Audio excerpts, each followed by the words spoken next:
Carbon एक ऐसा element है जो हमारे डेली लाइफ के ऑलमोस्ट हर एक प्रोडक्ट में मिलता है, चाहे वो फूड हो, फ्यूल हो या मेडिसिन। तो आज हम जानेंगे उसके केमिकल प्रॉपर्टीज के बारे में जो उसको इतना स्पेशल बनाती है। So hello dear students, hello dear बच्चा पार्टी, कैसे हो तुम लोग। I am your teacher Kritika Rathore और आज के इस वीडियो लेक्चर में हम क्या पढ़ने वाले हैं। आज हम पढ़ने वाले हैं class 10th chapter number 4 carbon and its compounds का टॉपिक नंबर 4। ठीक है, तो वो टॉपिक क्या है, chemical properties of carbon compounds. ठीक है, अब तो मैं इंट्रो में भी ये चीजें समझ में आई गई होंगी कि अपन केमिकल प्रॉपर्टीज के बारे में पढ़ने वाले हैं। तो भैया देखो, टॉपिक्स इन द चैप्टर। ठीक है, तो अपन ने इंट्रोडक्शन पार्ट कवर कर दिया, उन सबकी वीडियोस अपलोड हो चुकी है। ठीक है, फिर कोवेलेंट बॉन्ड पढ़ा था अपन ने, फिर वर्सेटाइल नेचर ऑफ कार्बन ने, वो भी अपन बहुत अच्छे से पढ़ चुके हैं।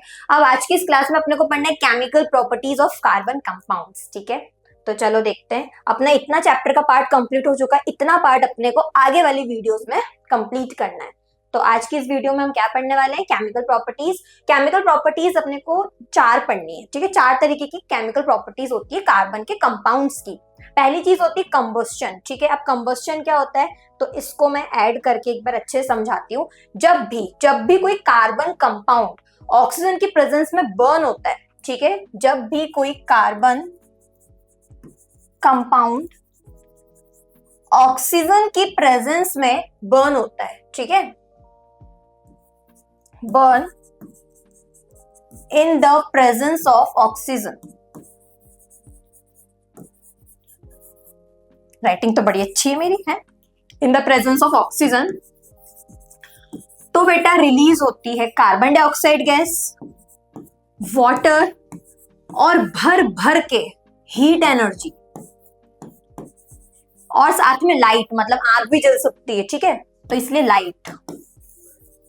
तो इसी प्रोसेस को बोला जाता है कंबस्शन। मतलब जब भी कोई कार्बन कंपाउंड ऑक्सीजन की प्रेजेंस में बर्न होता है तो रिलीज होती है कार्बन डाइऑक्साइड गैस, वाटर, भर भर के हीट और लाइट। ठीक है, इस प्रोसेस को बोला जाता है कंबस्शन। अब अपन इसकी रिएक्शन देख लेते हैं और डेफिनेशन एक बार यहाँ पर पढ़ लेते हैं। Carbon and its compounds are used as fuels. बेटा ये फ्यूल्स की तरह यूज होता है, जैसे कोल हो गया, पेट्रोलियम हो गया, ये सब फ्यूल है ना जो अपन व्हीकल्स में यूज करते हैं। ठीक है, because they burn in air. क्यों? क्योंकि वो एयर में क्या करते हैं, बर्न होते हैं, बहुत ज्यादा large huge amount of energy release करते हैं और उसी एनर्जी की वजह से बेटा अपनी गाड़ी, अपने व्हीकल्स चलते हैं। ठीक है, releasing lot of heat energy, बहुत सारी हीट एनर्जी रिलीज होती है। ओके, तो यहाँ पर एक रिएक्शन है, इसको मैं अच्छे से लिखकर बता देती हूँ। जैसे मीथेन। मीथेन क्या होती है भैया, अपने जो गैस सिलेंडर्स होते हैं, ठीक है, उसमें कौन सी गैस होती है, मीथेन गैस होती है। मीथेन का फॉर्मूला होता है CH4। ठीक है, यहाँ मैं लिख देती हूँ मीथेन। अपने जो LPG सिलेंडर्स होते हैं उसमें कौन सी गैस होती है, मीथेन। ठीक है, अब जैसे ही अपन ऐसे लाइटर से उसको ऑन करते हैं ना, या फिर माचिस की तीली से, किसी से जो अपन उसको ऑन करते हैं, तो वो ऑक्सीजन से ये गैस रिएक्ट करती है। जैसे रिएक्ट करती है, ये रिलीज करती है कार्बन डाइऑक्साइड गैस, थोड़ा सा वाटर वेपर, ठीक है, और साथ में हीट। इसी हीट की वजह से तो बेटा अपना जो खाना होता है वो बनता है ना, कुक हो पाता है, और साथ में लाइट रिलीज होती है, मतलब लाइट एनर्जी। ठीक है, चलो,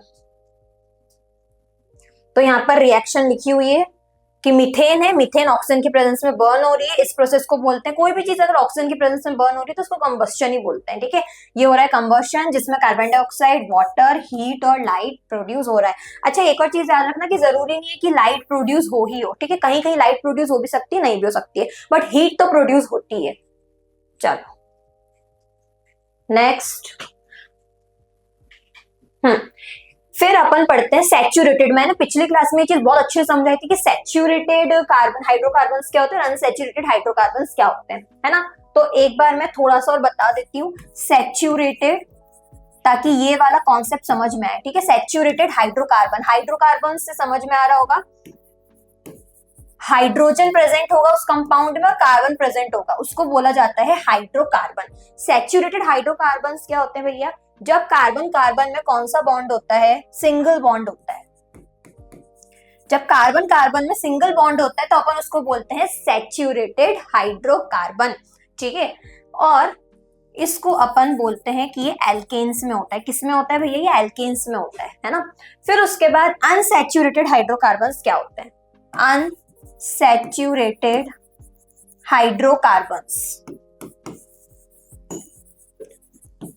जो सैचुरेटेड में नहीं है, मतलब जिसमें सिंगल बॉन्ड नहीं है। तो जब कार्बन कार्बन में बेटे डबल बॉन्ड है या फिर ट्रिपल बॉन्ड है, ठीक है, डबल या फिर ट्रिपल बॉन्ड है, तो उसको बोला जाता है अनसैचुरेटेड हाइड्रोकार्बन। ठीक है, डबल बॉन्ड मतलब एल्कीन और ट्रिपल बॉन्ड मतलब एल्काइन। आया समझ में? चलो, सो saturated hydrocarbon generally burn in air with blue and non सूटी फ्लेम। जैसे बेटा जो अपनी एलपीजी सिलेंडर्स में जो गैस होती है वो मीथेन गैस होती है, तो जब वो बर्न होती है ना तो ब्लू कलर की फ्लेम आती है कि नहीं भैया? गैस ब्लू कलर की फ्लेम देती है ना, जब गैस खत्म होने वाली होती है तब भले रेड देती है, बाकी ऐसे तो ब्लू फ्लेम आती है। और नॉन सूटी फ्लेम का मतलब क्या होता है? जैसे तुम लोगों ने बचपन में बहुत कलाकारी करी होगी कि मम्मी ने दीपक जलाया, ठीक है, और तुमने उसके ऊपर ऐसे ऊपर करके हाथ रखा, तुम्हारा हाथ तो थोड़ा सा जलने लग गया, काला काला हो गया, तो वो जो काला काला डिपॉजिट हो रहा है ना तुम्हारे हाथ पर, उसको बोलते हैं सूट। क्या बोलते हैं? सूट। ठीक है, लेकिन बेटा जो अपने सैचुरेटेड हाइड्रोकार्बन होते हैं, सैचुरेटेड हाइड्रोकार्बन का एग्जांपल मैंने अभी बताया मीथेन गैस, अगर तुम इसको बर्न करते हो तो ये नॉन सूटी फ्लेम रिलीज करता है। ठीक है, मतलब अगर तुम गैस के ऊपर ऐसे हाथ रखोगे तो तुम्हें हीट फील होगी, हीट तो फील होगी नो डाउट, लेकिन तुम्हारा हाथ ऐसे काला काला नहीं हो जाएगा, इसलिए लिखा हुआ है burn in air with blue and non सूटी फ्लेम। फिर जो अनसैचुरेटेड हाइड्रोकार्बन्स होते हैं वो जब एयर में बर्न करते हैं ना तो वो येलो सूटी फ्लेम रिलीज करते हैं। इनमें सूटी फ्लेम रिलीज होती है ना, मतलब सूट वो ब्लैक कलर का कंपाउंड वो आता है। ठीक है, ब्लैक कंपाउंड फॉर्म होता है। ठीक है, क्यों? क्योंकि जो अनसैचुरेटेड हाइड्रोकार्बन होते हैं ना उसमें कार्बन की क्वांटिटी ज्यादा होती है, सैचुरेटेड में कार्बन की क्वांटिटी कम होती है। ठीक है, लेकिन अनसैचुरेटेड हाइड्रोकार्बन में कार्बन ज्यादा होता है ना। अभी अपन आगे एग्जांपल भी देखेंगे कि ये कार्बन कार्बन डबल बॉन्ड बना रहा है ना। वहीं मीथेन ले लो तो उसमें तो सिर्फ एक ही कार्बन है, लेकिन अनसैचुरेटेड में 2 कार्बन है। तो क्योंकि यहाँ कार्बन ज्यादा होते हैं, कार्बन ज्यादा है तो भैया काला रंग ज्यादा आएगा, ऑब्वियस सी बात है। because percentage of carbon is higher than saturated hydrocarbon which does not get completely oxidized in air। ये completely oxidize हो जाते हैं air में unsaturated hydrocarbon। next oxidation, second property oxidation. Oxidation मतलब क्या होता है? जब भी कोई चीज ऑक्सीजन के प्रेजेंस में जलती है तो उसको अपन बोलते हैं ऑक्सीडेशन। अब देखो, alcohols can be converted to carboxylic acid. Alcohol भैया क्या होते हैं? मैंने पिछली क्लास में मैंने नॉमेनक्लेचर में ये चीज समझाई थी कि एल्कोहल मतलब OH ग्रुप होगा आगे, किसी भी कंपाउंड में अल्कोहल है मतलब उसमें OH ग्रुप है। ठीक है, तभी वो कंपाउंड को हम अल्कोहलिक बोलेंगे। ठीक है, कंपाउंड अल्कोहलिक है। तो जैसे इथेनॉल है, इथेनॉल इथ मतलब क्या होता है? कार्बन 2 होंगे, तो इस वाले कंपाउंड में कार्बन 2 है। ठीक है, और ऑल सफिक्स अपन किसके लिए यूज करते हैं भैया? अल्कोहल के लिए। अल किसके लिए यूज करते हैं? एल्डिहाइड के लिए। 1 किसके लिए यूज करते? कीटोनिक ग्रुप के लिए। OH किसके लिए यूज करते? कार्बोक्सिलिक ग्रुप के लिए। ठीक है, तो पूरा ही बता दिया मैंने। तो ये इथेनॉल है। जब इथेनॉल को अपन एल्केलाइन मतलब बेसिक पोटेशियम पर मैग्नेट के प्रेजेंस में या फिर एसिडिक पोटेशियम डाइक्रोमेट, डाई मतलब 2, क्रोमियम कितना है? 2, इसलिए बोला के लिए पोटेशियम, Cr के लिए क्रोमियम। ठीक है, और Cr2 है तो डाइक्रोमेट। ओके, इसकी प्रेजेंस में अगर अपन इथेनॉल को बर्न करते हैं तो बनता है इथेनोइक एसिड। लेकिन मैम इस प्रोसेस को ऑक्सीडेशन क्यों बोला? बेटा इस केस में तुम देखो इथेनॉल में ऑक्सीजन सिर्फ 1 था, लेकिन अगर तुम इथेनोइक एसिड देखोगे तो तुमको ऑक्सीजन 2 दिखेंगे, मतलब ऑक्सीजन एड ऑन हुआ है, ऑक्सीजन का एडिशन हुआ है। और अपन ने ये चीज पढ़ी अच्छे से कि addition of oxygen is known as oxidation. ठीक है, चलो, तो यहाँ पर अपन देख सकते हैं alcohols can be converted to carboxylic acid. Carboxylic acid कैसे पता चला? अगर लास्ट में COOH आ रहा है तो इसका मतलब वो कार्बोक्सिलिक ग्रुप की पहचान है। ठीक है, in presence of oxidising agent. Oxidising agent क्या होता है? दूसरों को ऑक्सीडाइज कर देते हैं। ठीक है, इसके पास ऑक्सीजन था तभी तो ये दूसरे वाले को इसमें ऑक्सीजन एड ऑन कर पाया। एल्केलाइन पोटेशियम पर मैग्नेट है ना, और एसिडिक पोटेशियम डाइक्रोमेट। आया समझ में? अगर ये रिएक्शन अच्छे से नहीं दिख रही हो तो मैं इसको लिख देती हूँ एक बार। इथेनॉल है ना, तो CH3CH2OH, उसको मैंने एल्केलाइन पोटेशियम पर मैंगनेट या फिर एसिडिक आगे क्या था भैया, पोटेशियम डाइक्रोमेट की प्रेजेंस में रखा तो मुझे मिलेगा इथेनोइक एसिड CH3COOH। ठीक है, यहां मेंशन कर देती हूं इथेनॉल और यहां मैं मेंशन कर देती हूं इथेनोइक एसिड। इथेनोइक एसिड, इसको बोला जाता है ऑक्सीडेशन। ऑक्सीडेशन, और ऑक्सीडेशन क्या होता है, एडिशन ऑफ ऑक्सीजन। अब इस प्रोसेस में तो कोई डाउट नहीं आएगा, पूरा क्लियर। ठीक है, चलो एडिशन रिएक्शन। अब एडिशन रिएक्शन में क्या होता है, तो एडिशन रिएक्शन मतलब एक चीज समझ लो कि ऑयल से बेटा तुम डालडा बना रहे हो, ठीक है, या घी बना रहे हो, तो उसको बोलते हैं एडिशन रिएक्शन। और ऑयल से घी कैसे बन रहा है, बाय हाइड्रोजनेशन। हाइड्रोजनेशन मतलब क्या होता है, यहां लिख देती हूं मैं, हाइड्रोजनेशन। ये टर्म तुमको इसमें परेशान कर सकती थी लेकिन अब नहीं करेगी। हाइड्रोजनेशन मतलब होता है एडिशन ऑफ हाइड्रोजन। जैसे ऑक्सीडेशन मतलब एडिशन ऑफ ऑक्सीजन, वैसे हाइड्रोजनेशन मतलब एडिशन ऑफ हाइड्रोजन। तो बेटा क्या किया जाता है कि जो अनसैचुरेटेड हाइड्रोकार्बन होता है, अनसैचुरेटेड मतलब अगर डबल बॉन्ड या ट्रिपल बॉन्ड दिखा तो समझ जाओ अनसैचुरेटेड है, कंफ्यूजन लाने की कोई जरूरत नहीं है। अब जैसे यहाँ कार्बन कार्बन के बीच में डबल बॉन्ड है तो इसको मैं क्या बोलूंगी, अनसैचुरेटेड हाइड्रोकार्बन। और ये आर क्या है मैम, तो बेटा आर मतलब कार्बन की चेन है ना, यहाँ पर अब दूसरा सी हो सकता है, फिर वो किसी के साथ बॉन्ड बना रहा है, ऐसी ऐसी चेन्स कंटिन्यू हो सकती है, तो वही है तुम्हारा आर। ठीक है, जब तुम बेटा इस अनसैचुरेटेड हाइड्रोकार्बन को हाइड्रोजन से रिएक्ट करते हो, मतलब इसमें तुम हाइड्रोजन ऐड करते हो, ऐड कर रहे हो, ठीक है, इन द प्रेजेंस ऑफ निकल और पैलेडियम। मैम ये निकल और पैलेडियम क्या है, ये है कैटलिस्ट। ठीक है, ये क्या है बेटे, निकल और पैलेडियम कैटलिस्ट है। मैम ये कैटलिस्ट क्या होते हैं, कैटलिस्ट वो होते हैं जो रिएक्शन के रेट को इंक्रीज करते हैं, है ना। जैसे अगर कोई रिएक्शन है वो 2 मिनट में कंप्लीट हो रही थी तो ये इसको 1 मिनट में कंप्लीट कर देंगे, तो ये रिएक्शन के जो रेट है, जो टाइम है, उसको कम कर देते हैं। ठीक है, जल्दी रिएक्शन करवा देते हैं। तो जब तुम अनसैचुरेटेड हाइड्रोकार्बन में हाइड्रोजन को ऐड करोगे तो बेटा ये जो अनसैचुरेटेड हाइड्रोकार्बन है वो कन्वर्ट हो जाएगा सैचुरेटेड हाइड्रोकार्बन में। सैचुरेटेड मतलब जिसमें सिंगल बॉन्ड हो। ठीक है, तो यहां पर भैया तुम्हारा क्या बन गया, ये तुम्हारा बन गया ethane.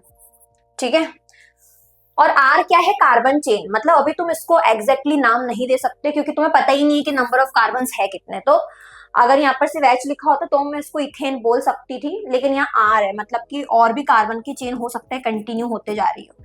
So I don't know कि ये इथेन होगा कि क्या होगा, लेकिन जो भी होगा लास्ट में एन जरूर आएगा, इतना तो अपन बता सकते हैं। इसको मैं रफ कर देती हूँ जरा, कैटालिस्ट।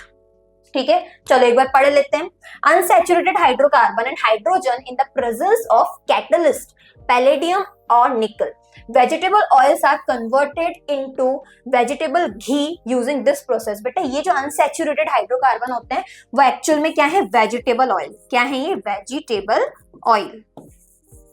ठीक है, इसको मैंने हाइड्रोजन से ऐड करने के बाद इसको मैंने कन्वर्ट कर दिया घी में, वनस्पति घी वगैरह, है ना, या फिर डालडा भी हो सकता है। डालडा घी से हल्का होता है क्वालिटी में।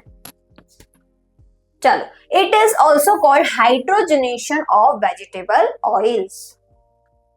तो यहां तक अपन ने क्लियर कर लिया। फिर सब्स्टिट्यूशन रिएक्शन। अब भैया सब्स्टिट्यूशन रिएक्शन क्या होती है मैम, तो सब्स्टिट्यूट करना मतलब तुम्हारी जगह किसी और को रखना। मान लो कि तुम बन गए बढ़िया मॉनिटर, है ना, लेकिन तुमने सोचा कि मैं तो मॉनिटर बन गया, मैं अपनी दादागिरी कर सकता हूँ। तुम अपनी बेटा इतनी दादागिरी करने लग गए कि तुम्हारे चर्चे मैम तक पहुंच गए। मैम ने सोचा कि ये तो मॉनिटर होने की रिस्पॉन्सिबिलिटी अच्छे से नहीं निभा पा रहा है, इसको मैं चेंज कर देती हूँ, और उन्होंने तुम्हारी जगह किसी और को मॉनिटर बना दिया।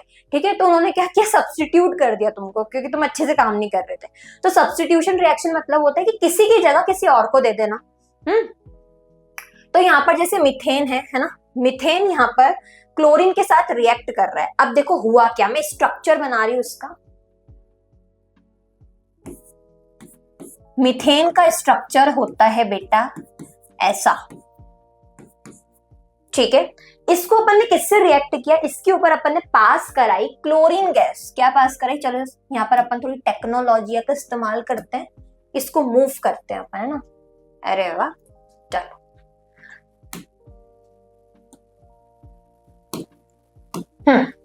तो इस पर मैंने पास कराई क्लोरीन गैस। क्या पास कराई, क्लोरीन गैस। Cl2 लिखा था तो मतलब Cl मैं ऐसे भी लिख सकती हूँ, ठीक है, घबराने की कोई दिक्कत नहीं है। चलो आगे देखते हैं क्या करना है अपने को। तो बेटा क्या बनेगा, अब ये जो क्लोरीन होगा ना वो इस वाले की जगह ले लेगा। देखो यहाँ पर क्या बन रहा है, CH3Cl। इसका मतलब ये जो बेटा क्लोरीन है, क्लोरीन ने हाइड्रोजन को उसकी जगह से बेटा धक्के मारकर निकाल दिया, धक्के मारकर निकाल दिया। और क्या बन गया, यहाँ Cl आ गया हाइड्रोजन की जगह, तो बेटा बन गया CH3। दिख रहा है तुमको कि एक कार्बन है, 3 हाइड्रोजन है तो CH3, एक क्लोरीन है तो Cl, प्लस प्लस बचा क्या, एक क्लोरीन बचा और ये हाइड्रोजन बेटा कहीं तो जाएगा ना, तो बन गया HCl। ये क्लोरीन के साथ रिएक्ट कर लेगा, ठीक है, तो CH3Cl प्लस HCl। अच्छा इसको बोलेंगे क्या, इसको बोलेंगे मिथाइल क्लोराइड। क्या बोलेंगे, मिथाइल क्लोराइड। एक चीज मैं बता देती हूं, जैसे लिखा है CH4, ठीक है, इसमें से जैसे तुमने एक H हटाया, मतलब बेटा मैं अलग से समझाती हूँ, जब अपन एल्केन में से, ये बहुत इंपॉर्टेंट कॉन्सेप्ट 11th में बहुत काम आएगा, देख लो, है ना। एल्केन में से जब एक हाइड्रोजन निकाल देते हैं तो वो बन जाता है एल्काइल। क्या बन जाता है, एल्काइल। मैम एग्जाम्पल दे दो, तो बेटा अगर तुम मीथेन में से, मीथेन क्या होता है भैया, CH4 होता है, मीथेन में से अगर तुम एक हाइड्रोजन निकाल लोगे तो बन जाएगा CH3, तो CH3 को तुम बोलोगे मिथाइल, ठीक है, क्या बोलोगे, मिथाइल। अगर तुम, मैम और एग्जांपल दे तो और क्लियर हो जाएगा हमको। अगर इथेन में से, इथेन का फॉर्मूला क्या होता है भैया, इथेन का फॉर्मूला क्या होगा, CnH2n+2, ये सीखा था अपन ने, ठीक है, तो ये हो जाएगा C2H6, ठीक है। अगर तुम इथेन में से एक हाइड्रोजन निकाल दोगे तो बेटा क्या बन जाएगा, तो बन जाएगा इथाइल। क्या बन जाएगा, इथाइल। तो एल्केन में से हाइड्रोजन हटाओगे तो बन जाता है एल्काइल, ठीक है। तो इस कंपाउंड का नाम क्या होगा, ये तो मिथाइल हो गया CH3 और साथ में क्लोरीन है ना, तो क्या हो जाएगा, क्लोराइड, तो मिथाइल क्लोराइड बन गया। तो इसी को बोलते हैं सब्स्टिट्यूशन रिएक्शन, कि क्या हुआ कि क्लोरीन ने हाइड्रोजन की जगह ले ली, ठीक है। चलो, when one element displaces another element,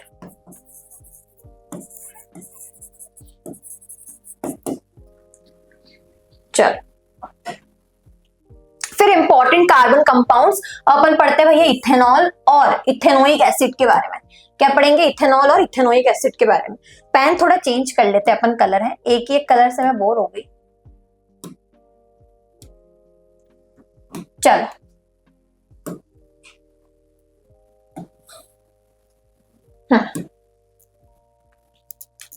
important carbon compounds ethanol और इथेनोइक एसिड। अब बेटा जो इथेनॉल होता है उसकी क्या क्या प्रॉपर्टीज होती है और इथेनोइक एसिड की क्या क्या प्रॉपर्टीज होती है। ये इथेनॉल अल्कोहल ही है, ठीक है, क्योंकि ओल लगा है तो ये अल्कोहल के फैमिली से ही बिलोंग करता है, ठीक है। अब फिजिकल प्रॉपर्टीज ऑफ इथेनॉल, है ना, फिजिकल प्रॉपर्टीज क्या होती है, जो प्रॉपर्टीज तुम सामने से ऑब्जर्व कर सकते हो, स्मेल कर सकते हो, टेस्ट कर सकते हो, ये सारी जो प्रॉपर्टीज आती हैं वो बेटा फिजिकल प्रॉपर्टीज में आती हैं, ठीक है। फिर कलर और केमिकल प्रॉपर्टीज भी मैं बता दो, तो केमिकल प्रॉपर्टीज ऐसी प्रॉपर्टीज होती है जो तुमको तभी पता लग पाती है जब तुम कोई केमिकल रिएक्शन करते हो, ठीक है। तो जो इथेनॉल होता है वो कलरलेस होता है, प्लीजेंट होता है, मतलब उसकी जो स्मेल होती है वो प्लीजेंट होती है, pleasant smell, and burning taste, ठीक है, मतलब उसका जो टेस्ट होता है मतलब ऐसा लगता है जैसे जवान पे कुछ डाल दिया तो जवान जल गई हो ना, तो तुम्हें टंग बर्निंग सेंसेशन जैसा फील होता है टंग पर, ठीक है। फिर सॉल्युबल इन वाटर। अब इथेनॉल जो होता है वो पानी में सॉल्युबल होता है, जैसे बेटा तुम लोगों ने वो मूवीज देखी होगी, है ना, जिसमें इथेनॉल में आइस डालते हैं, अब आइस मेल्ट होके पानी तो बनेगी, ठीक है, और नीचे लिखा भी होता है कि शराब पीना मना है, खैर वो अलग बात है। तो क्या होता है, जो इथेनॉल है मतलब है तो अल्कोहल, तो वो पानी में डिसॉल्व हो सकता है, इसको मूवी के एग्जांपल से याद रखना, है ना, तो एग्जाम में गलती मत करके आना। तो सॉल्युबल इन वाटर, एक और रीजन है कि पानी क्या होता है, पोलर, और लाइक डिजोल्व्स लाइक, ये 11th में पढ़ोगे लेकिन थोड़ा सा बता देती हूँ, लाइक डिजोल्व्स लाइक, ठीक है। तो पोलर पोलर को डिजोल्व करता है, और जो पोलर नहीं होता है वो नॉन पोलर को डिसॉल्व करता है, नॉन पोलर नॉन पोलर को करता है, पोलर पोलर को करता है। तो इथेनॉल पोलर है और पानी भी पोलर होता है, ठीक है, तो दोनों एक दूसरे को डिसॉल्व कर लेते हैं। अगर ये चीज याद ना भी रहे तो कोई दिक्कत वाली बात नहीं है ना। Volatile liquid with low boiling point, अब ये वॉलेटाइल होता है, वॉलेटाइल मतलब तो जल्दी से भाप बन जाए, जल्दी से वेपर में कन्वर्ट हो जाए। तो बेटा अगर आप इसको 351 केल्विन का टेम्परेचर दोगे तो उतने कम टेम्परेचर पर ये वेपराइज हो जाएगा इथेनॉल, ठीक है। देखो 351 केल्विन मतलब कितना डिग्री सेल्सियस, 351 में से तुम सब्ट्रैक्ट कर दो 273 को, ठीक है। तो चलो थोड़ी मैथ्स मेरी कमजोर है, करके देखते हैं ना। 11 में से 3 गए, बचे 8, ये 4 7 78 डिग्री सेल्सियस। चलो न्यूट्रल कंपाउंड, ये जो कंपाउंड है देखो, या तो कंपाउंड एसिडिक होता है, 7th क्लास से पढ़ रहा है ये चीज, तो अगर कोई कंपाउंड एसिडिक है तो उसका टेस्ट खट्टा होता है ना। वो क्या करता है भैया, आबराकाडाबरा ना, ब्लू लिटमस को रेड में कन्वर्ट कर देता है। और बेसिक कंपाउंड जो होता है वो रेड लिटमस को ब्लू में कन्वर्ट कर देता है, उसका टेस्ट बिटर होता है। लेकिन ये ना एसिडिक होता है ना बेटा, बिटर होता है इसका टेस्ट।